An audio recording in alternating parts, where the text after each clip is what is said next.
Techie from Project 39 Mini Albums, and welcome to my channel, and welcome to the Not Too Shabby Donut Fun Hop and Giveaway. After you watch this video, leave a comment in the comment box, and then check out the other channels that are participating in this hop. Don't forget to leave a comment at all of the locations, and then head over to Rafflecopter to enter. And don't forget to like this video.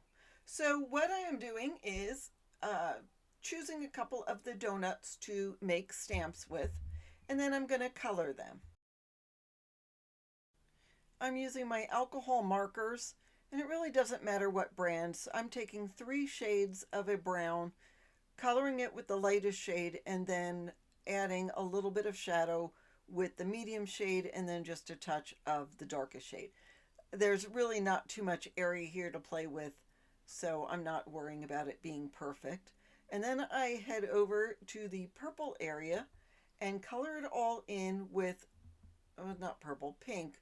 Color it all in with the lightest shade of pink, and then go around the edges with a medium shade, and then a little more with a dark shade. There are 2 different donuts in this coloring, but I'm just going to use the plain donut for this one card. To make this card, I'm using a couple of pieces of paper from my stash. They're just scraps from other projects that I've worked on. I'll usually save large scraps big enough for cards. I take a pink layer and lay that down first with a 1/8 of an inch border around it. And then I have another piece that I've already used a rectangle stitch die and cut a circle out of the corner. Here I am going to take some dimensional foam. I put on the top piece, and then I go over to my scoreboard because I have a small piece of acrylic that I want to adhere before I put the second layer of, or the second piece of my dimensional foam. Once that's all together, I take a scrap of paper and put it down in the bottom. This is going to go where that circle cutout is, just to have a layer. I tried with and without. I sort of liked the pink background, but I liked the little confetti that I had on this scrap piece of paper. I take some pink baker's twine and wrap it around 3 times, and then do my best to tie a nice bow up at the top, just to give you a little bit of added interest and sort of pull all of those pink layers together. And after that, I take a look at my sentiment, the Donut Worry, and decide it needs a little pizzazz, so I take my pink alcohol ink marker and just sort of do a little shadow on it.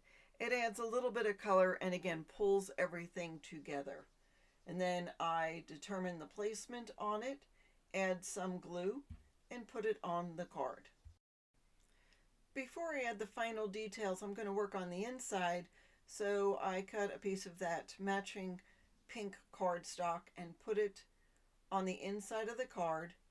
And then I take that leftover piece from the hole I cut and add that to the bottom, trying to determine if I want it right against the bottom or up 1/8 of an inch, and I end up putting it right on the bottom.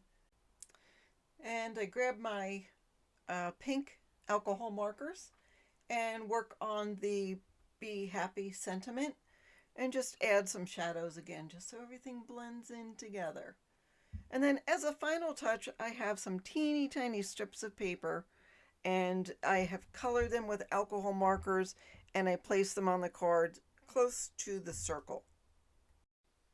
And there is our Donut Worry Be Happy card for the Not Too Shabby Donut Love Hop and Giveaway. Don't forget, leave a comment, and then you should check out the other locations and leave a comment there, and then head over to Rafflecopter. The information's in the description box. Thanks again for watching. Have a fabulous day.